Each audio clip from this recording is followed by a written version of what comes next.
Yeah, good morning everyone. I am Vishali Kaushik here, and in the previous videos we have already discussed Newton's first law and Newton's second law. Newton का जो आपका first law है and जो second law है we have already discussed in the previous videos, and with the some numericals I have give you a worksheet also.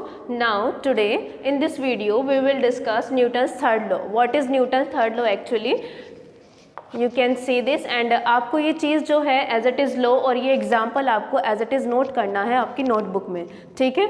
So what is our third law? According to this law every action has an equal and opposite reaction. देखिए, जब भी आप किसी भी object पे कोई force लगाते हैं तो आप इवन अगर आप चलते भी हैं तो चलने में जो आप फोर्स एक्सर्ट करते हैं ग्राउंड पे, तो ग्राउंड भी आप पर उतना ही फोर्स एक्सर्ट करती है. दिस इज़ दी एक्शन और reaction low. I have already told you yesterday also, है ना, ये बात मैंने आपको कल भी बताई थी. तो इसका एक छोटा सा स्टेटमेंट है, आपके पास ये क्वेश्चन ऐसे भी आ सकता है एग्जाम में कि every action has an equal and opposite reaction. ये जो स्टेटमेंट है आपका, this is the main important statement of this law, ठीक है. आप इस चीज़ को हमेशा ध्यान रखेंगे. और अगर आपसे पूछा जाए what is Newton third law, तो आप सिर्फ इतना ही बताएंगे. क्या बताएंगे?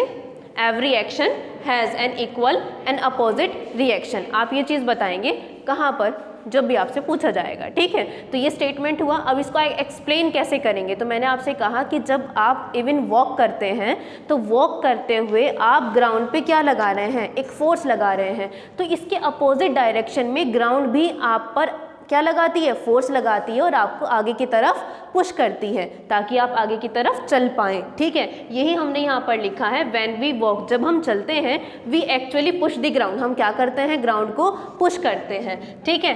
कहाँ पर? बैकवर्ड. आप ये देखिए, अगर मैंने ये अपना आगे रखा है तो मैंने क्या किया है? पुश किया है. क्या किया है? पुश किया है, और बैकवर्ड डायरेक्शन में किया है. जब हम चलते हैं तो हमने क्या किया? पुश किया. किस में? बैकवर्ड. अगर हम नहीं करेंगे तो हम आगे की तरफ कैसे चल पाएंगे? तो आपने जो ग्राउंड को पुश किया वो बैकवर्ड डायरेक्शन में किया विद आवर फुट, ठीक है.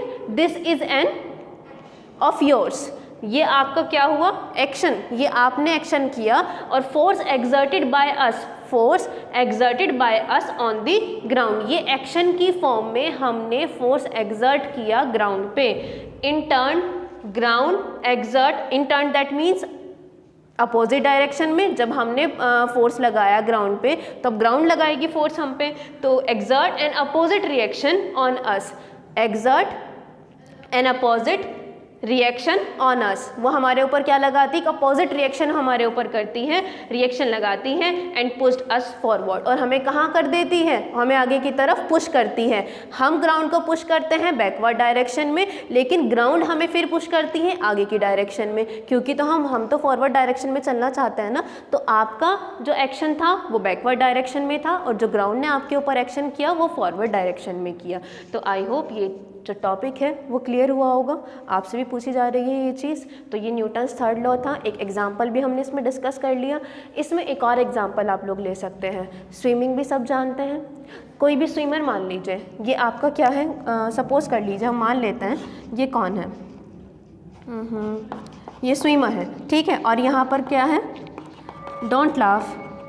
सपोज करिए, अभी इतना टाइम नहीं है ना कि आपको बताया जाए स्विमर, और इतनी अच्छी मेरी ड्राइंग भी नहीं है एक्चुअली. तो ये स्विमर हमने सपोज किया. तो जब स्विमर स्विमिंग करेगा तो वो क्या करता है एक्चुअली?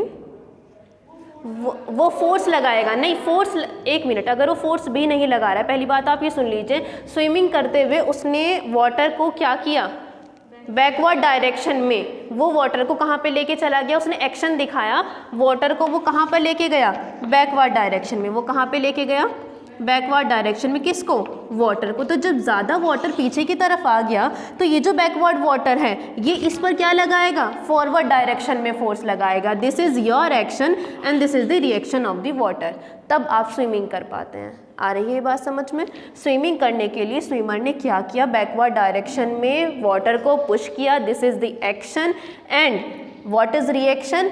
जो वाटर पुश किया गया था, वाटर ने फॉरवर्ड डायरेक्शन में आपको पुश कर दिया. This is the reaction of water. So it is action and reaction law. I think समझ में आ गया होगा.